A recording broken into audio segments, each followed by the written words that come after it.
Hello and welcome to another SAF podcast. It is I, your host, here, returning again, Josiah Biggs, and I'm here with our other co-host because there are people out there celebrating this sacrilegious holiday known as Canadian Thanksgiving, also known as Seasgiving, is what the kids call it. And it's just it's getting up there. It's really dangerous. I mean, and it's rowdy, and the young people like it, and I just don't know what to think anymore, Sterling. Yeah, these kids going from smoking crack to celebrating unholy holidays. I mean, if Jesus was here today, I mean, he would. I mean.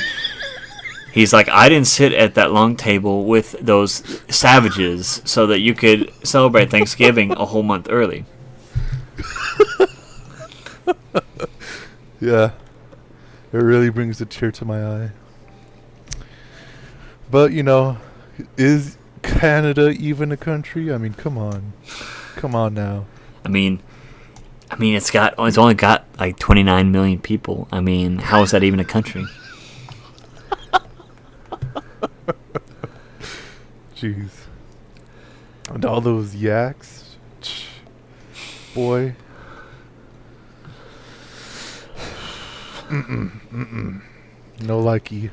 I mean, just think. The Australians already lost to a whole bunch of flightless birds. I mean, if the Canadians even tried to attack the moose population, they'd be wiped out without a single shred of humanity from them. So, I'm just not surprised that they're just cowards and live in their igloos. But enough. I'm sorry, we're getting too political. I know how political we like to get on this podcast, but tis the season. It's Spooktober, as everyone knows, and so we gotta get into it. And more importantly, it's JoJo-tober, because the Lord Dio himself has given us a son. And that son is part 5. From the loins of Jonathan. The brilliant mind of Dio, and from the meaty loins of Jonathan himself. Jonathan, good boy, JoJo. Mm-hmm. So you want to get straight into this? So, as usual, David Production really likes to give you the old tease with no opening or endings on the first episode. Yep. Nowadays, even though the first JoJo had opening right away and was nice and pure and wholesome. They gotta just let you sit there because what is it? The people who arranged Cruel Angel Thesis is behind this new JoJo opening, so we won't know until Friday what's it gonna be like. So, or we don't know, and we don't know the popular '90s tune that's gonna be the ending song. So. There's just one thing we know. It's not going to be Gangster's Paradise because that's about real gangsters and not the Italian variety who are just who really just copied the people in Compton, if you really think about it. But again, we're not trying to get too political here. Cuff. So do you wanna start with a basic summary of what actually happened in this? So there was a little bit. They changed up not a lot. They added a couple things just to make it easier in video format. But I mean, the opening was. Now, before we go into this, I'm pretty sure that you've read the Mango. Yes, I have. Me, however, cough cough. What a horrible person I am. Have yet to read the manga, and I don't think I ever will. It's okay. People say people say this is the best JoJo, but it's not. It's actually like the most boring after parts 2. So, but as I've done with the first JoJo to this 5th JoJo, I've never read those mangas, but 6 and 7 I've read because. Those are the only ones that I was like, oh, hey, that's something that I like in part 6. I'll read that one. And I'm like, that was pretty good. I really liked everything in it, sort of. That was like one of my first mangas that I read in like quite a while, and I was enjoying every part. Like, Yeah. you know what? I'll stick my feet into part 7, and oh boy, was that part 7 really great. Part 7 So is the best because it doesn't start out as JoJo, but then it's later just like, nah, let's just JoJo it. So now I'm bridging the gap with this part 5 animated. So, go on.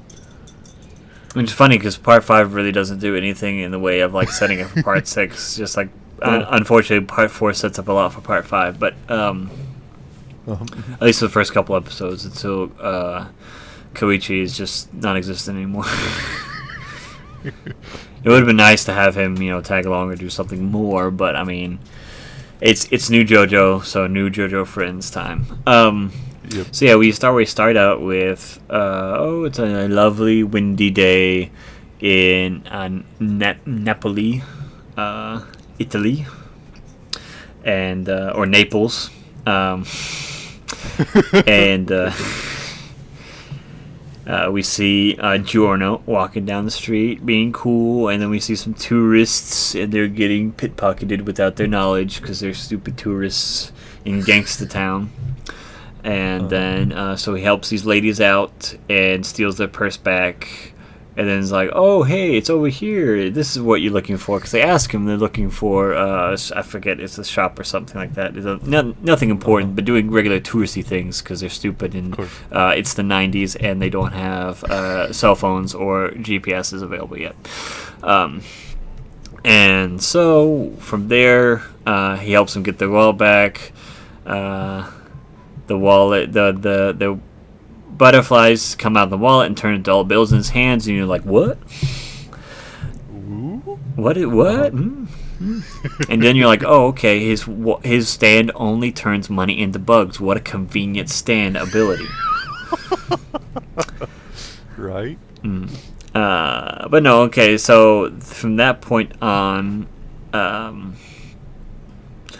we get into some of the meat because we have I always forget this guy's name because he dies the first time. What, Leaky Eye Luca? Yeah, Leaky Eye Luca. I remember Luca. I just couldn't remember the fancy nickname he has. And so yeah, because he's always crying at one eye, and he's the guy who runs the operations near the airport, and so he beats the crap out of one of these guys, and then the guy's like, well, I don't know what you're talking about. Giorno, he's been part-timing, and he's just a high school kid. You should probably beat up children. I mean, you're a gangster, right? He's like, yeah, I am a gangster, but I'm going to beat you up first anyways. And so we go to the airport, and there's best boy, Koichi, growing shorter every time he's in an episode. Somehow shorter than what he was in part 4. Yep. Gotta love that. And he doesn't do his famous pose, so that's a little disappointing. But he had Rohan Sensei write in his pages that he could speak perfect Italian, because that's how broken Rohan is, as far as that sort of stuff goes. And so he's traveled before. He's doing things for the Speedwagon Association with Mr. Kujo Jotaro, and so he just found out that DiGiorno may be living in Italy, and so he wants to follow it up because he's like, I remember that guy who hurt my great grandfather. And then I killed him, and he might have a son. So I'm gonna try not to kill him. So let me go send Koichi to do it and see what's up with this pup. And then so Koichi's going along and immediately meets Giorno, and of course Giorno, being the Italian, like the gay bait that he is, comes up and is like, hey, I'll get you all this stuff. You're just stupid Japanese tourists. I may or may not be half Japanese. And let me just tell you how stupid you are. Oh no, you're getting a good bargain. I'm just high school anyways. You can trust me. I have blonde donuts on my head, and you should definitely trust me. And so Koichi's like, oh, okay. And so he tries to take Koichi's luggage because Koichi is a Charlie Brown character. And Yep. then so he uses Act 3 on him and freezes the car with heavy gravity. He uses global warming powers, and then so Koichi looks in there, and then surprise, surprise, his luggage has been turned into Friend Frog, and so Friend Frog, knowing that Giorno has come from Jonathan's loins, immediately tries to go get him to punch him. So he goes back, and of course Leaky Eye Luca finds Giorno at this time, and is starting to. He's like, "I'm gonna mess you up, son." And Giorno's like, you probably shouldn't do that. He's like, why is there a frog in you? I hate frogs. And this brings us back to the fact that Josuke hated turtles. He was scared of turtles because all good JoJos only like frogs and not turtles, as we know. Turtles are frogs' mortal enemy, just like Jonathan and Dio. I mean, if you ever look back, there are never any important turtles ever. Or there are only important turtles ever, and they pertain to Dio. And so any turtles are evil. You should keep this in mind watching the series forward. And frogs are the only JoJo's best friend. It's just it's the only reptile you can really trust. Yep. And so eventually Luca hits the frog, and the frog's like, "Come at me." And then he reflects the attack with his stand and kills Luca-eyed Leaky. Incapacitates him. His head is no. He kills him. The sub tries to play it off, but he immediately that's immediate death. Okay, his skull was caved in by it. If you read the manga, you understand that they played it off a little bit lighter because it's the anime. But I mean, like, oh, is that why his head is in the shape of that? Yes, like it's the back of his skull is caved in. Okie dokie. That was a little weird, but yeah. Yeah. Darn those subs. Yeah, but then they kind of just do it. No, he's dead. He's dead, and like a third or a fourth of his skull is caved in. Okay, it doesn't matter, how small your brain is. That kills you instantly, basically. Or enough that you're in shock and your brain bleeds out and drowns in its own blood. Like we're talking about maybe 5 minutes of unconscious life left in the man. With the medical miracle. But so okay, and then so he keeps going on, and then silly old Koichi finds him again at a cafe, and they have a true stand battle in which somehow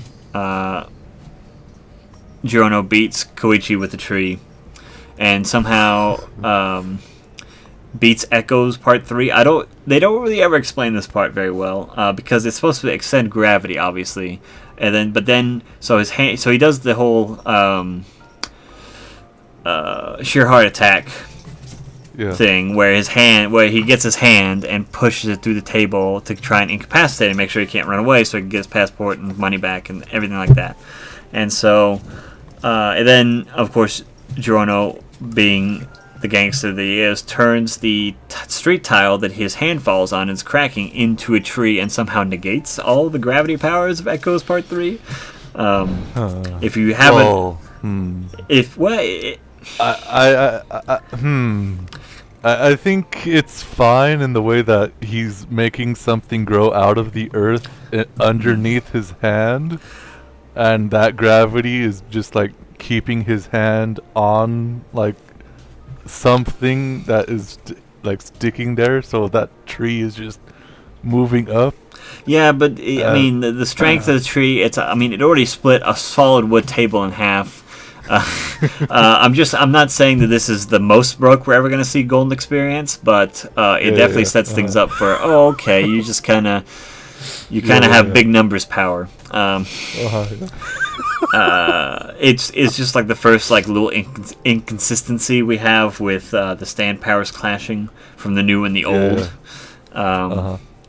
which tends to happen when Araki is writing. So, and it's not the worst thing, but it is a little odd especially if you're a hardcore JoJo fan. And so then he's like, oh, okay, you only meant to incapacitate me with that. He tries to attack the tree, and the tree fights back, of course, and just like slams Koichi into the ground. Doesn't even apologize. Says, hey, you're a nice guy. See you later. I'm glad you didn't kill yourself. And then, let's see. Then we get so Giorno gets on the train, gets on a tram, a trolley, if you will, and he goes out. And then we get to meet Zipper Hands, the Zip Boy. Bruno Mars. Bruno Mars comes out. He's like, hey, didn't you know I'm Italian and kind of white? And he says, I'm gonna up. He's like, we found Leaky Luca at the airport, and somebody had Uptown Funked his butt, and we need to find out who that is because he was actually a gangster. And I talked to the airport security, and they think it might be you. And so he's like, I work at the airport sometimes, but I don't know what you're talking about. I definitely didn't kill the guy that's in your gang. So how about you leave me alone? And he's like, I'm going to check if you're lying, but it's okay. And he's like, oh, hey, here's, what was it? He comes up and he tastes him through the window, gives him a little kiss, and he says, my stand power lets me kiss young men and see if they're lying or not. Yep. And he's like, well, there's also a secondary part where I can unzip little air rifts on people or things and teleport things, basically. And it's just a side effect of my stand. It's not the main ability, mind you. And so, we get a little body horror here and there about like Luca's eyeball and then his fingers because they already chopped him up. Made a good salad out of him. And so then he punches him real hard. He just flat out just punches him, just like Knuckles boy. And then he's like, oh no, this guy Bruno Mars, he has the same ability that I do, sort of. And so he's like, I gotta fight. And then we just get the continue screen. Oh boy. And yep. So pretty much me being a fresh newborn baby when it comes to part 5, with a little bit of knowledge here and there because there's this little thing called a PS2, and there was a game that was released for the first time ever-ish for JoJo, and like, hey, you know what? Let's just release part 5 for the first time ever in a JoJo series. Like, okie dokie. So I was like, when this was announced, I was like, hey, you know what? I wanna see what's up with this part 5 just a bit. So I went and looked for a playthrough of part 5's PS2 game, and I really only whatchamacallit, I only looked at the battle scenes of it, and they were just talking on about it. So all I know is that there are battle scenes in this JoJo, of course, cough cough, but that's really where all my knowledge comes from. It's just like punch. So I don't really understand a whole lot of what Stan can do within this universe. I can kind of understand a little bit from maybe some guy in a mirror, and then that's about it. Well, there's a lot of broken stands in part 5, like unapologetically. It just works. It's basically it. Part 5, it just works. Uh-huh. It's better than nothing.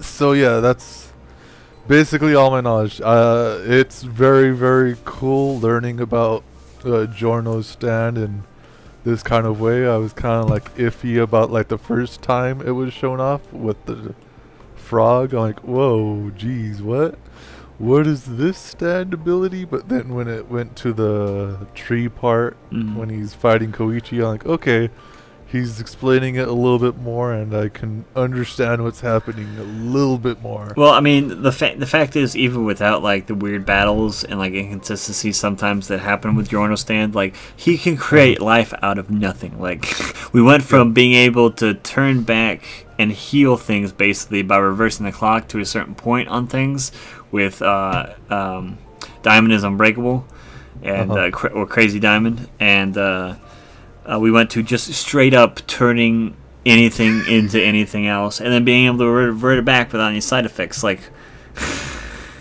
yeah, it's pretty extreme, even for a main JoJo stand. And I'm just wondering what kinds of things will be like expanded upon in that area. And I know the ending of this kind of a bit with the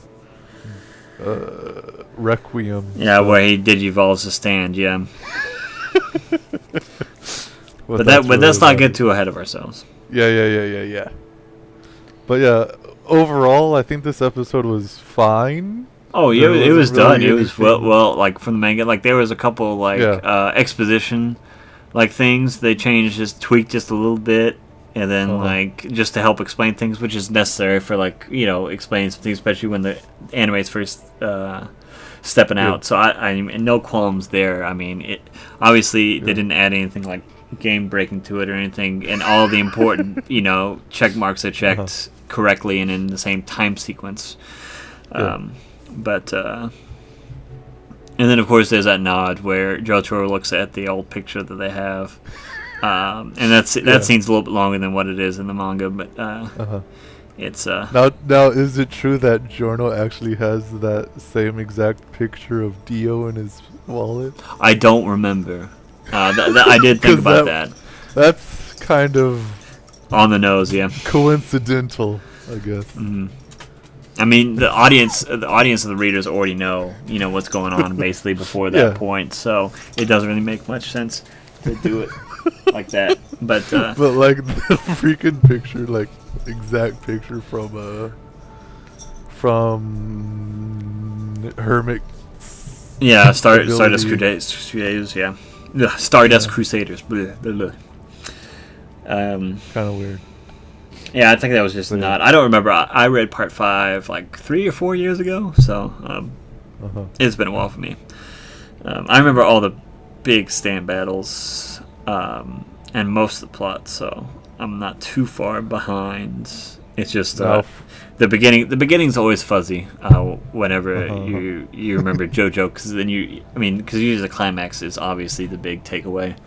Of course, but. I think from watching the playthrough of just the battles, I think what I'm most looking forward to is the train sequence. Oh yeah, with Guido Mista and his ability to just take shots in the head. But yeah.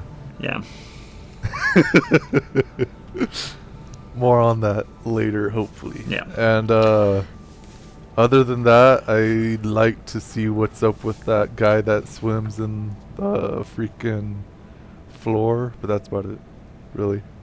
I am not really all that too. Wait, Sky swims in the floor? Are you talking about the what's his face? The fisherman guy who can he can swim through the earth or whatever. Who are you talking about? I don't remember his name, but he can swim through the earth. He can swim on the floor. He can just swim. Oh no, yeah, that's right. Okay, he's teamed up with the fisher pole guy. I remember now.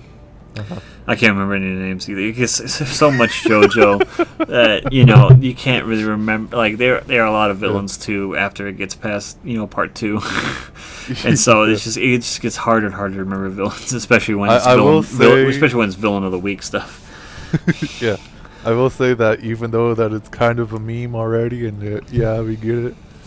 I am interested to see what they actually do with the quote-unquote main antagonist and his standability. Oh, King Crimson.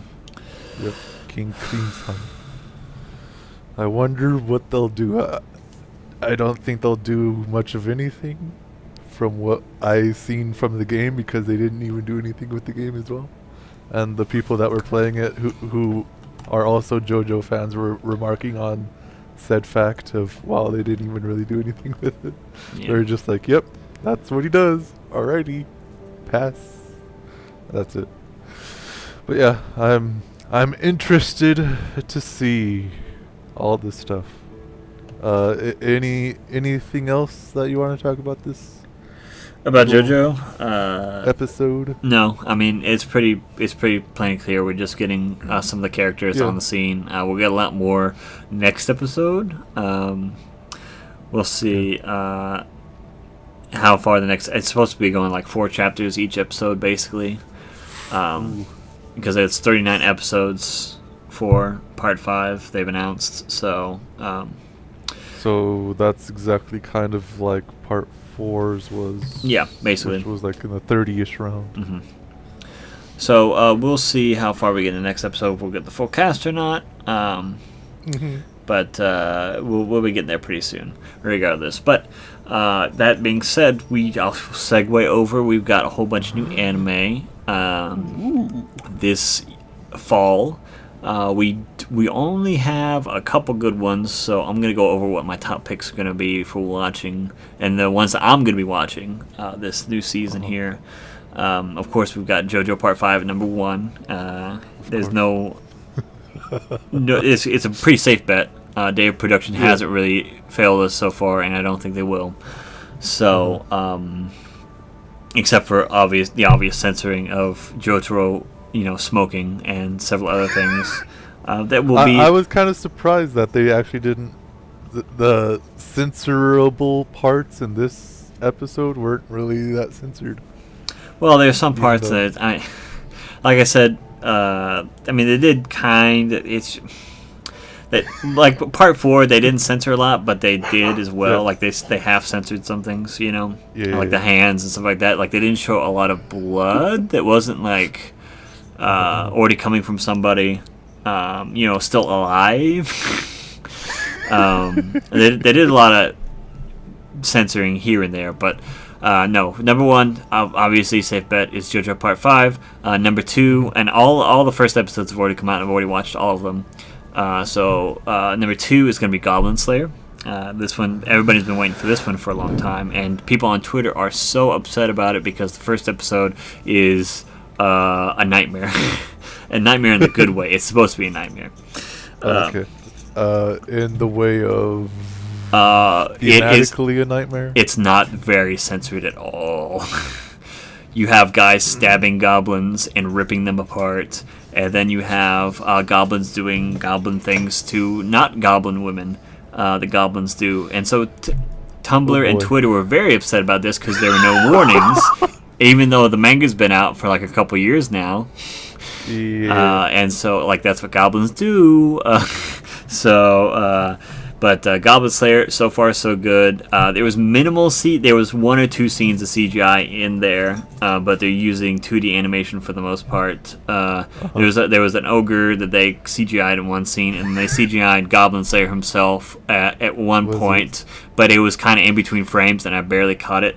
So very acceptable, minimal use, and they did a good job shading it, so it was hard to tell.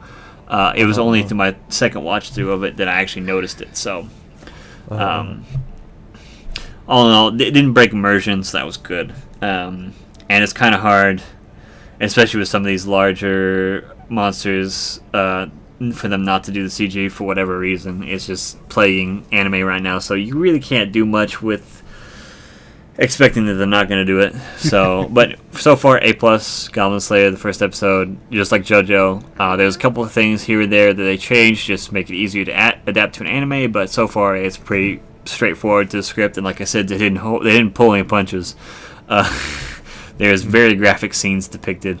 Obviously, they don't show anything Okie dokie.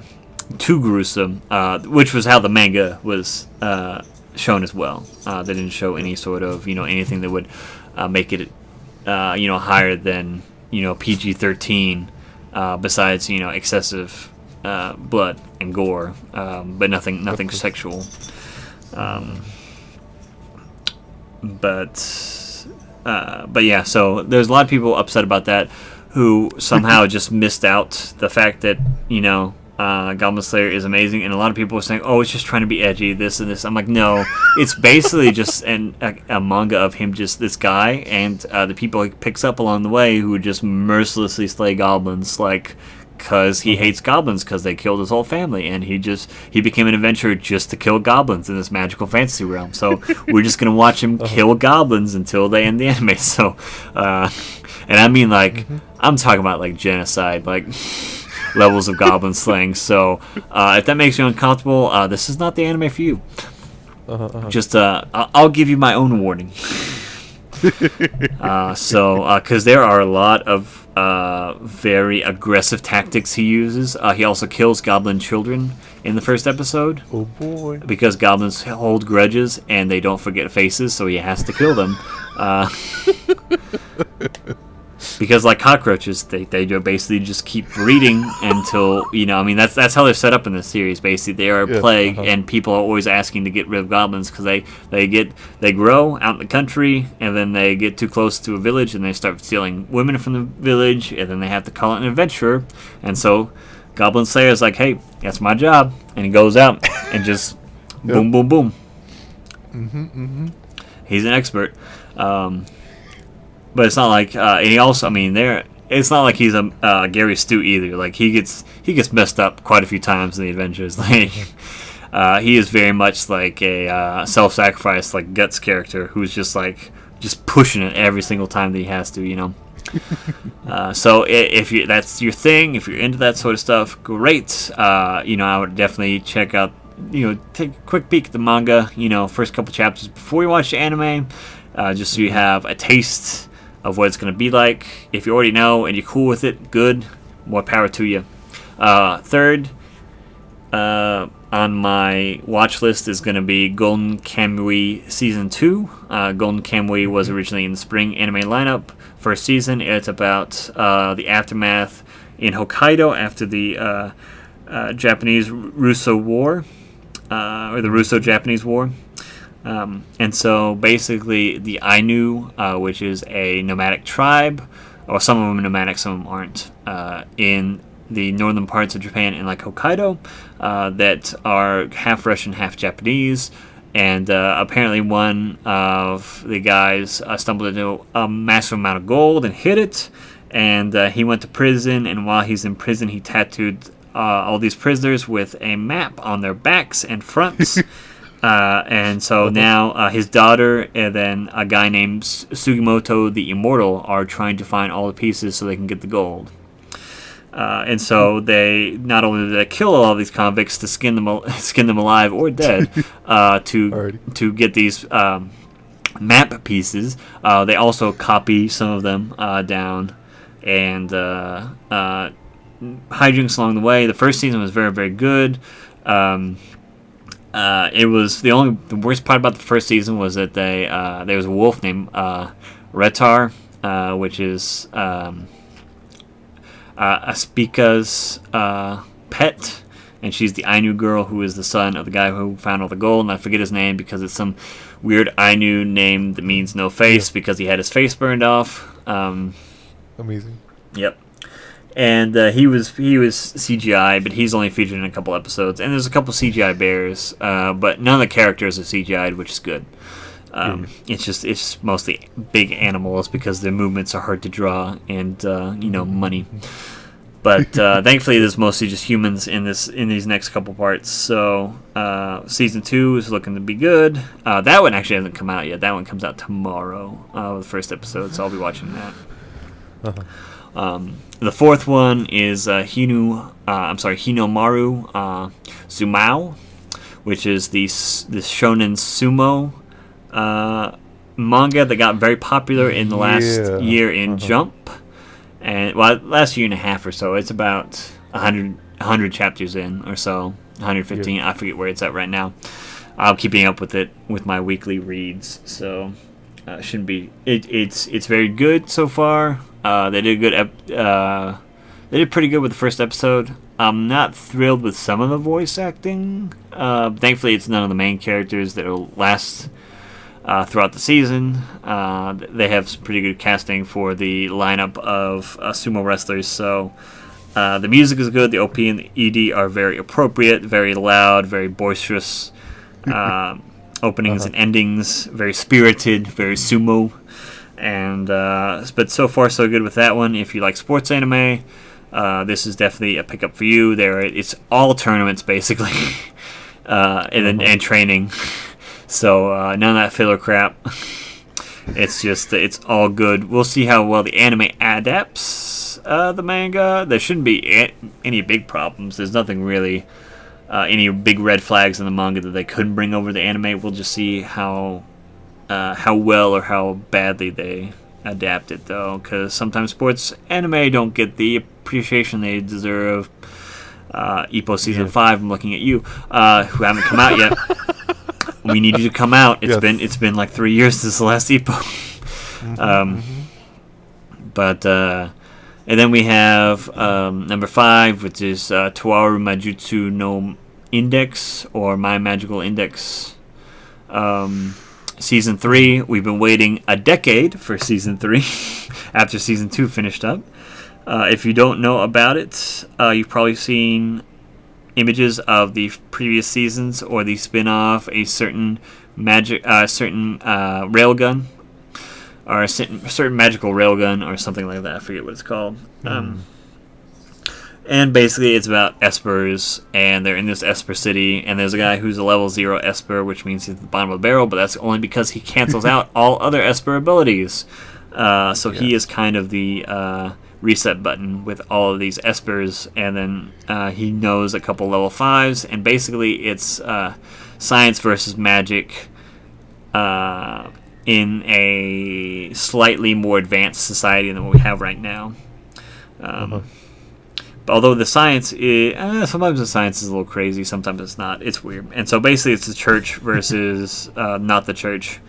And it's all going down in this one town, and they all seem to be rallying around this guy and this other magical girl who is actually a combination of magic and science. The church doesn't want the science people to find out. And so we're going to be finding out the conclusion on that. It's kind of hard to explain where they're at right now without going through massive amounts of spoilers if you haven't seen the other two. So that's about all I have to say about that. And then we have our dark horse for this season, which is Radiant. Now, I was confused when I first wrote this list because I thought Radiant was the up-and-coming manga about the Tite Kubo had just started, or is about to start. I don't know if he's out yet or not. And I forget the name of it. I'll have to look it up.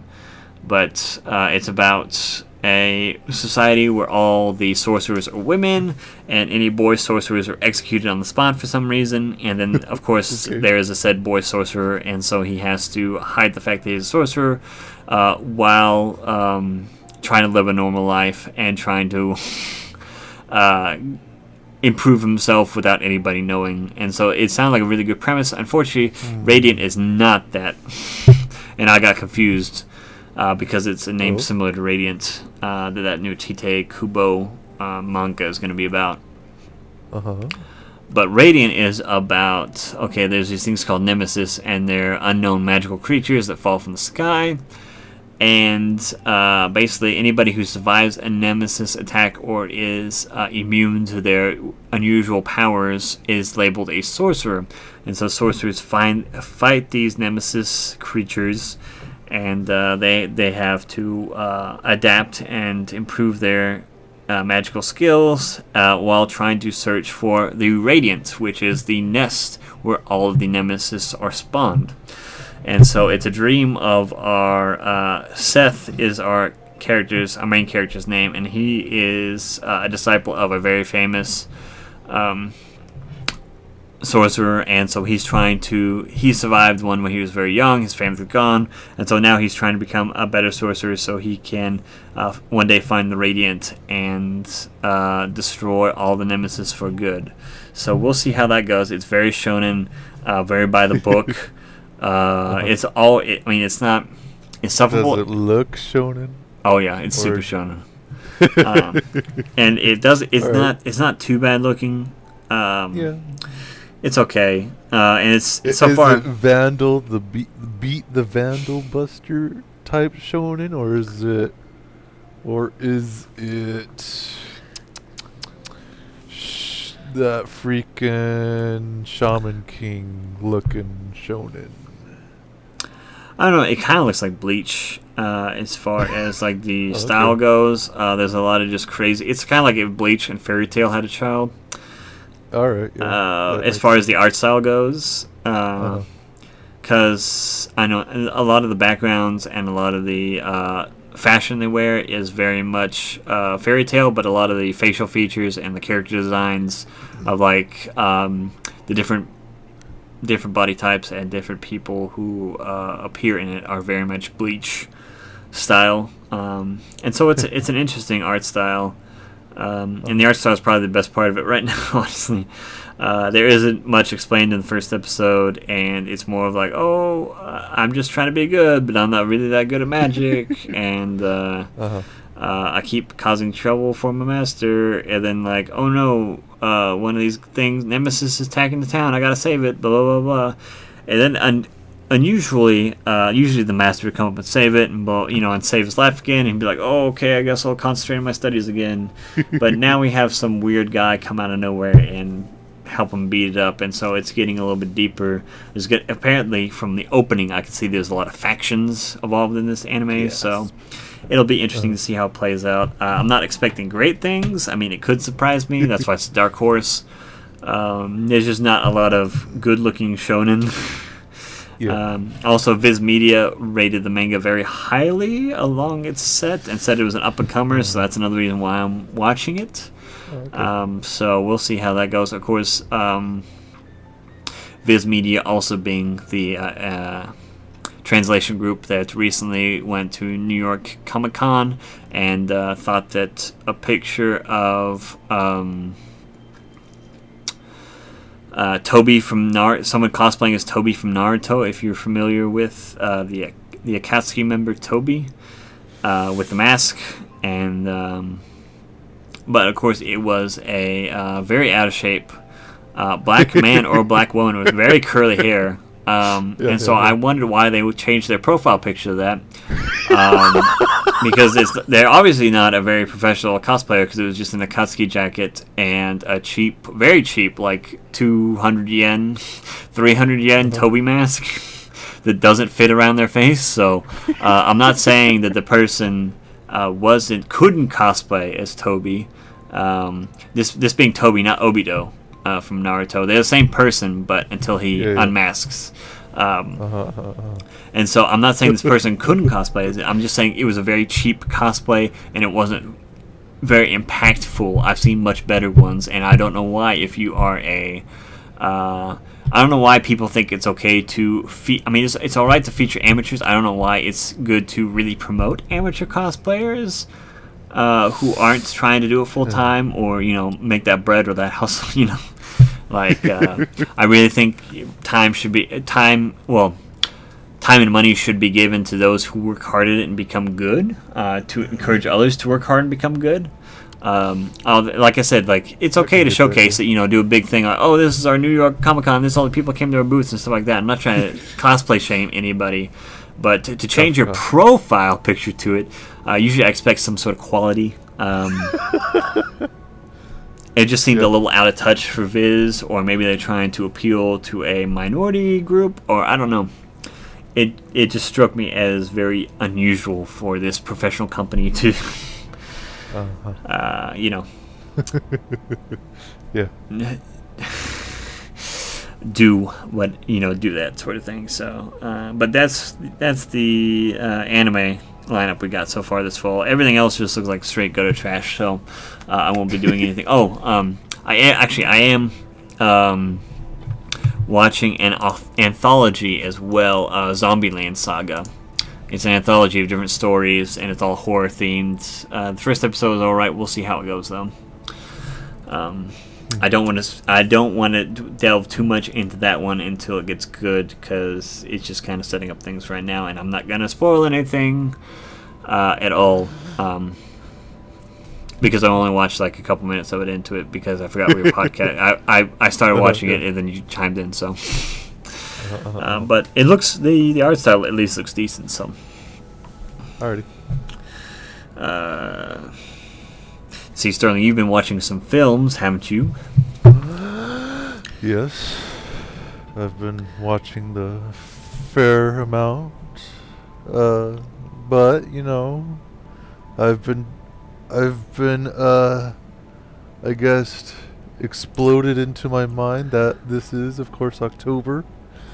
And, oh geez, I have yet to get on to my, horror-themed watch list that I kind of want to go through it over again. Of course, I always got to start off with the thing, but, you know. Yep. And then work my way down and down and down. Tumbling down, tumbling down, tumbling.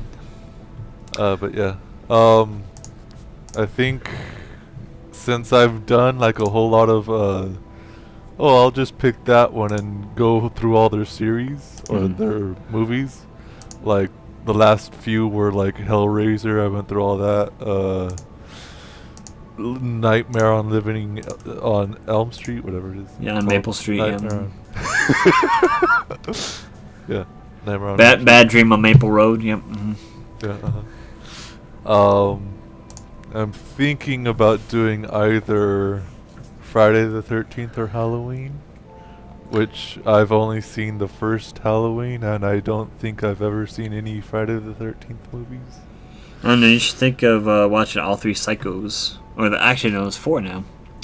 Oh, all yeah. 4 Psychos. Yeah. I did not know about that Psycho 2, nor its other sequels. I knew about Psycho 2. I didn't know about 3 or 4 until, obviously, we got the Red Letter Media reviewing of it. And so that kind of reignited my, maybe I should go back and watch some of these. Yeah. But, I started watching some spooky movies. I'm doing something with a coworker where we each just pick a random horror film off Amazon Prime's free horror film to watch collection every couple days or, every night during the weekend. And so far, the first thing that popped up on the list, of course, was Return of the Living Dead, which I watched. And so I've already seen that one, but it was good to watch it again. It's definitely a cult classic of the 80s, where it isn't a direct sequel of Night of the Living Dead, but it does reference it because it's owned by the same people who picked up the rights later. And so if you like... is that the one with the super unkillable zombies? Yes, All right. Yeah. Yeah. Yeah. It has a lot of great practical effects in it. It's got some cheese here and there. It's very, very, very 80s and very, very, very punk. So if that's your jam, get out there. Yeah. Quote unquote punk. Yeah. Well, Yeah. The only thing I have, know there is a big problem with Amazon's horror list because the first one that pops up besides that one, is The Burbs. The Burbs? Yeah, which I wouldn't call a horror film at all. Number one, because it's PG. Sounds super familiar. It's with Tom Hanks. Yes. Okay. Yeah. Wow. They actually thought that was horror. Well, not only that. Okay, let's go down and see some other. Okay, so Jaws is apparently a horror film.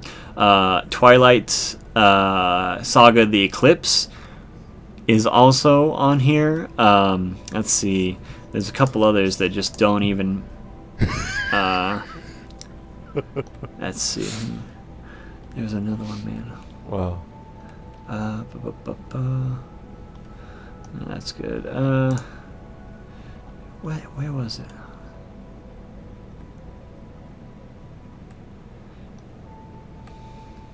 Oh yeah, A Vampire in Brooklyn. Vampire and the Eddie Murphy vampire movie is here as horror. Yes. Wow. Yep. Well, No, I mean, it's you not. can technically. No, it's think not. It's a horror. No, it's don't even. No. We're not having that it's not even a conversation you're allowed to have. Okay. Okie dokie. But so I saw that one. I saw the Night of the Return of the Living saw Dead. That? Well, of course I've seen Vampire in Brooklyn, but of course. no, the second one I watched last night was Larva, which is a 2005 film that starts out with an amazing premise, but just does not deliver at all. So basically, it's a small cattle town, has all these cows getting sick with unknown parasites, and then a vegan veterinarian has to solve the mystery. And unfortunately, these parasites evolve into creatures that are completely piss poor early 2000s CGI. And and they set up a lot of really good like scenarios with these parasites. They just don't deliver with either the acting or they have 4 or 5 people go missing in this town, and nobody talks about it at the town meeting. In this small town in rural Missouri of like 150 people. Uh-huh. Like this old widow is the first person to actually die from these things, and everybody waves, and like she's established like right before she's dead that like everybody stops and waves at her, everybody knows her, and this and that, and she just kicks the bucket like one night, and then like 3 days later they hold a town hall meeting, and nobody is suspicious that she is gone. Huh. So and it's like I said, they set up some really good things in it. It's just the creature is terrible. Some of the science, some of the like the lore behind it makes really good sense, but it's like I don't know. The veterinarian falls in love with the lawyer, who doesn't like him because he's meddling in the company's business. Because basically, it's the people in the town are all beef farmers, basically, and they sell their cattle at a discount price to the company. But the company gives them free food for the animals, free feed, and helps them out with everyday things, pays for schools and stuff like that. And so basically, they're working for the company. Everybody in town working for the company, one way or another. Okay, and so if you ever known about a small town like this, like Tyson Chicken has like a lot of stuff like that. They have small communities where there's just like chicken farms in Arkansas, and so. Basically, it's like, and so everybody's a little bit suspicious of the company, but nobody really wants to speak out about them. And it's, I mean, there was not even a discernible actor in this like C film, like not even anybody that just fallen from grace, you know. And so I mean, and it's got 3 and like 3/4 stars on Amazon, and you look it up on IMDb, and it's a 3.9 out of 10, and it's like how. I don't understand, like, because that's the thing is I got bored of this film, like, and I love creature features, like, but the creature design was poor. Like I said, they set up a lot of interesting situations. They just don't pay off. There's one cool guy, and he's the guy who first like calls in the the new veterinarian in town, to come and look at his cattle. And he doesn't trust him at first, but then like the veterinarian's like a really good guy, tries to take care of the cow and whatever. And so they become like friends after a little while. And he's like a hermit. Like none of the other farmers really like this guy, but he has like an arsenal underneath the shed, like a big old arsenal. Like he's like the Tremors guy, you know. Yeah. So he becomes a lovable character just because of how many of the parasites this guy kills. Just like it's ridiculous, and he saves like everybody's life like 3 times. And so he's probably the most lovable character. The main character is just such like he has like no motivation. He's very, very just much like a blank slate the whole movie. And then he falls in love with the lawyer lady who's also basically like a blank slate. And it's just it's very poor character at all development. And like I said, the creature isn't good, which just makes it worse. That that there's no really good characterization. You don't care about any of these buddies. Like everybody that dies, you really don't care about at all. Like none of the people that you even like remotely kind of get a good idea of who they are that dies, because it's all just like nameless murders up until this guy Patrick who falls in a pond, and you don't even get to know Patrick before he goes into a coma and becomes like the first like on-screen victim of these things. Yeah. But yeah, I would definitely give it a 3.9 out of 10. It's not it's not entertaining. It's not bad enough that it's entertaining in a bad way. But yeah, so don't watch Larva. It was a bad pick, bad draw. So we'll see what I pick tomorrow night. Or I may watch something tonight. I don't know. It just depends. There's a lot of interesting things here. They actually already have The Nun here on Amazon Prime, so I may just end up watching that. Yeah, it's already on here. Yeah, I was surprised as you are, because it just came out recently. Yeah, I can watch it right now. Yeah, it's crazy. My friend recently went to the movies to go see that last week. Yeah, I know. All right. I remember watching the Facebook commercials for it 2 weeks ago. It just came out in October. Also, for some reason, they have The Relic on here twice. Relic? Yeah, The Relic is a 1997 movie. And basically, it's a museum exhibit, and then they accidentally unlock this beast that comes out of a relic, and it starts killing everybody. And it has some really cheesy, what is it called? Not CGI, but the real effects. It has some stop motion in it too. Ooh. Yeah, it's one of those.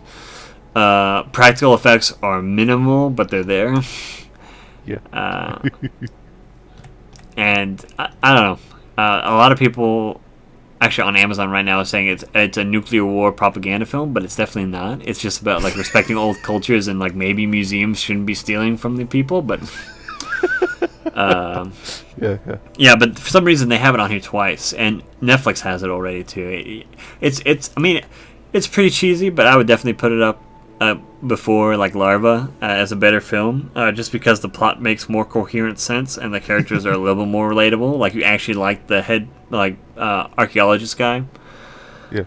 Way better than you like, and it has a couple B stars in it too. I forget who it is, but there's at least one or two recognizable faces in it. But it was just one of those many horror films that came out in the 90s that nobody remembers anymore. But yeah, so I'm trying to get through a couple horror films, lesser known ones. I'm trying to find anything that I haven't seen, or at least I don't remember everything when watching it. So we shall see. I'm trying not to just keep it with creature features, but I probably just will, because that's my favorite stuff, and it's been a while since I had a marathon. Yeah. But I don't know, if you want any suggestions, I can definitely give you some of the ones, because I went on a horror kick like this last spring pretty heavily with all the H.P. Lovecraft. I watched all the H.P. Lovecraft films, at least all the ones that went out in theaters. I didn't watch any of the ones that went straight to video for obvious reasons. Of course, because that's bottom of the barrel, stuff you used to find at Blockbuster for $3 in the bin, Yeah. But I don't hate myself that much. Yep. But yeah, and so starts the first. I don't know. Is this the first year or the second year where we haven't had Monster Madness? Is it the second year? I guess it would be the second year, because what's coming out is pretty much all the old stuff, right? Well, he's re-releasing things that weren't on YouTube. Okay. All right. And the older ones that are on the website. Yeah. And then he's doing his own things on Tuesdays and Thursdays. Yeah. They just did From Dusk Till Dawn was our newest review. Yeah. In the new format where it's like a movie I store. haven't really gone into that new format. Is that a format that's watchable? Oh yeah, no, it's very good. James does good quality, so it's not it's not unwatchable. Basically, it's he set up the movie basement as a movie rental store, and people come up and say, oh yeah, you had was it the one for from Dusk Till Dawn, this guy comes up. He's like, "Hey, you had this in the adult movie section, which I understand because like there's a lot of foot fetish stuff in this movie, but you probably should just keep this out of there since it really doesn't return on anything else." And he's like, "Oh yeah, I'm sorry." He's like, "Yeah." He's like, "But yeah, I'd really like to rent this. I know I don't have a foot fetish." It's great. But yeah, it's about 27 minutes of them just going over like how they were first introduced in Dusk Till Dawn, the cultural significance of it. Right. Yeah, it's pretty much just like one of his basic movie reviews, but just in a more like open format, and like how they did the just after the movie filmed, where they did it in the movie theater. Yeah. And they talked about first impressions, like all that. And so usually there's a cast of 4 guys that are doing it with, or 4 guys including James talking about it.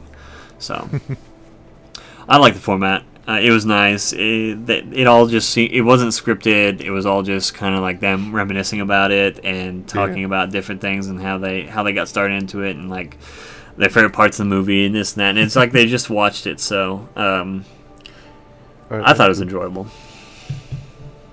But I do miss Monster Madness. Yeah. Man, I remember, because what was it? James would put up a video every morning at 6:30 in the morning, but that was Pacific time or Eastern time, and so I would wake up at 6:30 and it'd already be up, and so I would be watching that first thing in the morning every single morning of October, you know. Yeah. And so you know, it was just part of the routine, and it's just kind of sad to see him, you know, after his wife forced him to procreate. You know, he just doesn't have time for that anymore.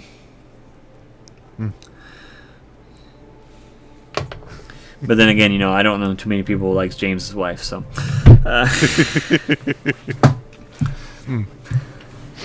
Cough, cough. Yeah. We all know. Yep.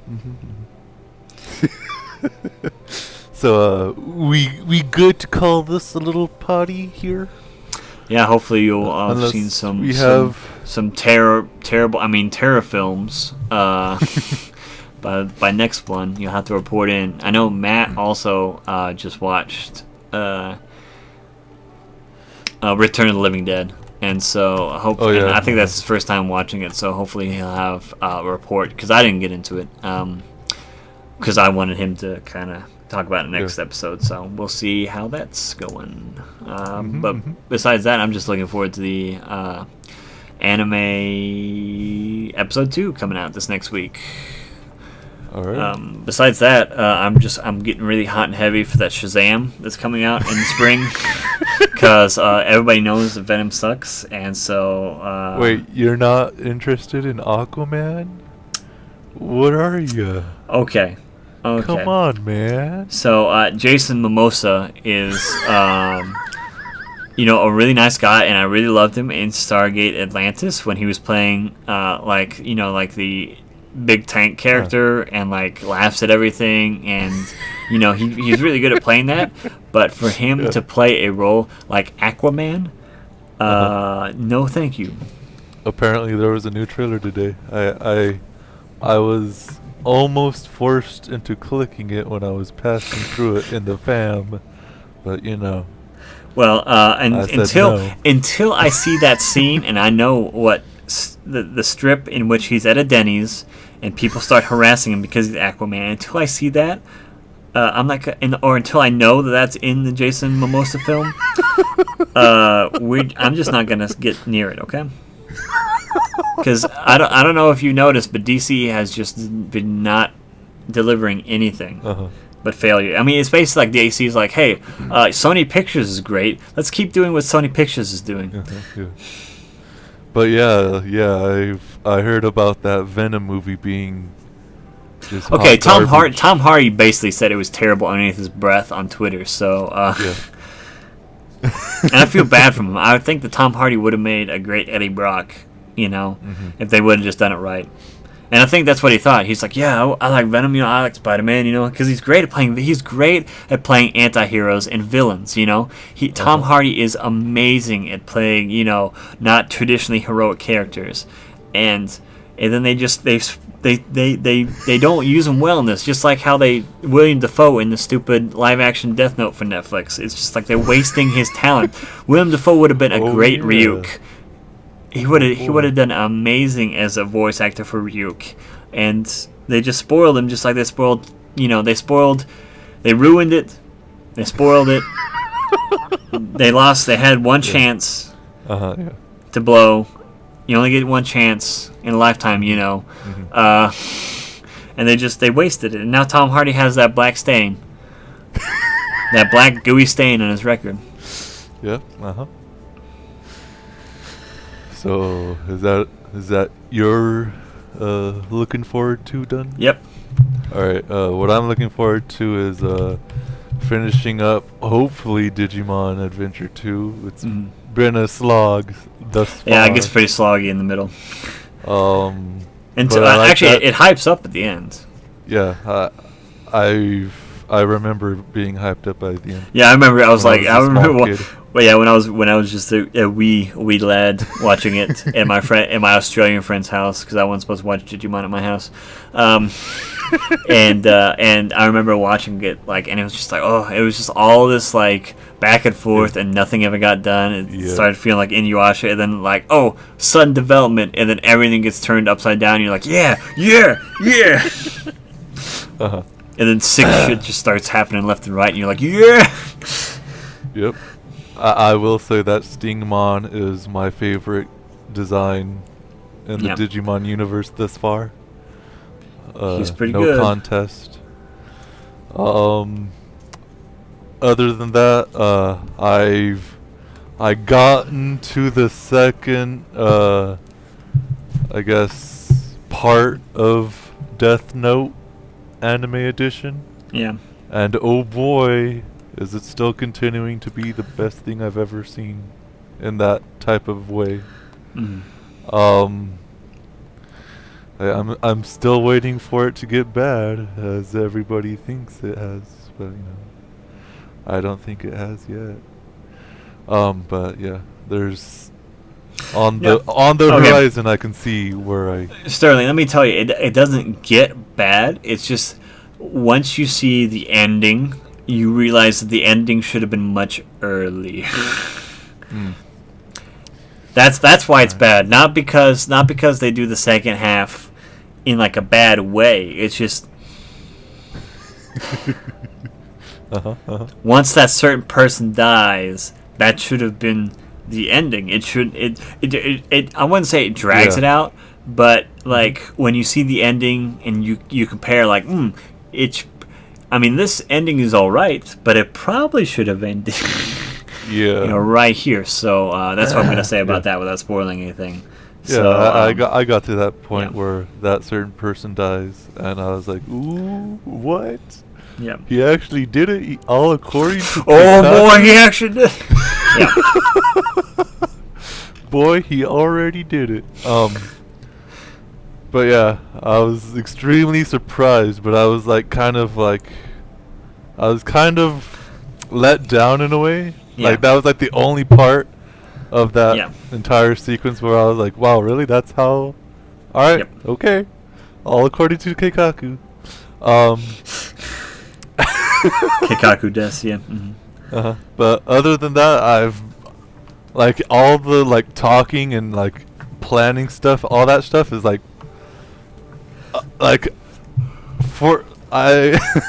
it's really weird because I've been watching this with the fam and they've all have questions and I'm answering them left and right, how can you not understand? How can you not follow?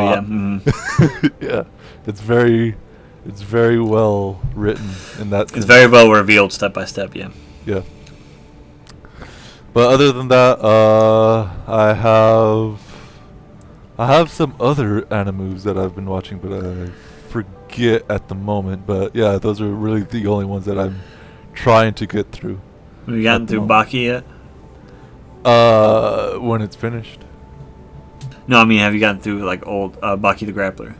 Oh yeah, I have. Yeah. It's I assume you did. I just didn't remember you telling me you had. Yeah. I'm just waiting for this one that looks amazing to be complete. See, that's what I hate with the original Baki, is that they don't handle his character very well. They make him way too he's arrogant and like pushy when he's young, and he cools off when he's older. But like they give him way more personality than he has in the manga in the first series, and so it just sets it up weird with this new anime. Because you're like, what? And then I'm like, oh yeah, no, this is right to the manga. But no, also the only problem I have with this new Baki is that they make his neighbor / love interest really ugly for some reason. Like they draw her with like a man face, and it's just like, like it's really weird. Like because like like don't get me wrong, like she's not like the most feminine person in like the manga, but I mean like she doesn't have like this kung fu fighter face like she does sometimes in the anime, and it's just like it just kind of takes you out of it. Like they just don't get the proportions very right. But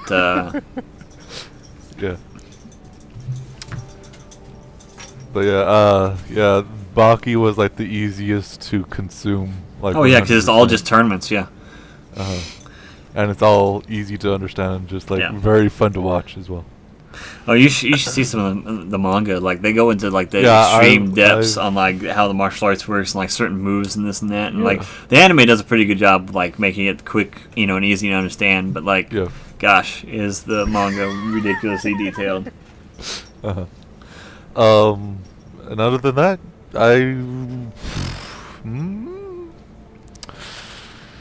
Are you looking forward to anything? Or? Looking forward to just getting those done.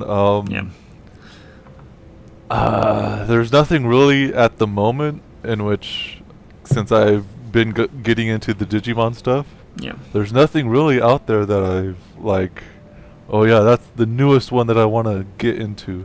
And there's nothing really that's popping into my mind. So you're saying you don't want to see Goosebumps 2 with Jack Black? I have yet to see the first one. Oh wow, what a coincidence! Me too. Are you telling me you don't want to see the new Grinch when it comes out in December? That's done by Illumination, the same people who have done the Minions, and it looks terrible. I mean, isn't that the same one that did the Lorax as well? Yes, the Lorax is okay. No, thank you. No Spinks. Now there was a limited release showing film Brothers Sisters that I wanted to see, but I was unable to acquire tickets because they weren't any showing in my area. So thank you. I'll have to wait until it comes out on digital release to watch it. So wait, there was a movie that was coming out in December, but I forget what it was. I'm looking I'm looking up movies right now because I know there was something that I was. There is the Bohemian Rhapsody, the Freddie Mercury. That one looks like dramatization, like a rentable for me. I don't know. I may go out and see it. If I have the right people. Of course. Oh, Creed 2 is coming out. Oh yeah, Creed 2. And I think November, December. Yeah, hopefully they have November. As good as boxing scenes as the first one. Yeah. He takes a lot of those punches in real life, like in the first one. I mean, that's what I like. I like because like the first, like Rocky with Sylvester Stallone was like really cheesy until Rocky Balboa, and then it kind of like got a real feel for it, and that's where they like got the inspiration for Creed. And so I like the switch from like like a really like hyped up, over dramatized like 80s type movie and this and that, and then now it's like really like hyper focused on like the technique of boxing. And so I really like that. That reminds me that I have gotten my feet wet with Megalobox, and I'm not in love with it at all. I'm just like, okay, the first like 4 episodes that I've been gotten into, the designs are amazing, but other than that, that's pretty much all that it's going for. That for me, even like the story in and of itself, like Gearless Joe, come on, baby.